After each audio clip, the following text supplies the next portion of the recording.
Loli mohon pada Nikita Mirzani luangkan waktu bertemu walau 10 menit. Loli atau Laura Meizani memohon pada sang ibunda Nikita Mirzani untuk meluangkan waktu bertemu dengannya meski hanya 10 menit. Sempat ditolak, Loli kembali mengunjungi rumah Nikita Mirzani. Loli sampai memohon untuk dibukakan pintu meski hanya 10 menit. Pacar Fadel Bajide ini mengaku hanya ingin bertemu Nikita Mirzani dan kedua adiknya. Halo, selamat siang kepada Mimi dan penghuni rumah ini, saya datang beberapa kali untuk bersilaturahmi.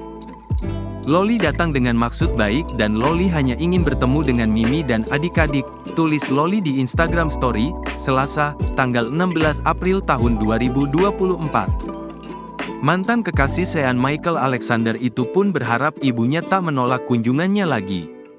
Dengan ini Loli memohon kepada Mimi untuk meluangkan waktunya, agar bertemu walau 10 menit saja, lanjutnya. Sebagaimana diketahui Loli memang sempat mengungkapkan akan datang ke rumah Nikita Mirzani lagi saat lebaran. Padahal ia sudah tak dianggap anak oleh ibunya.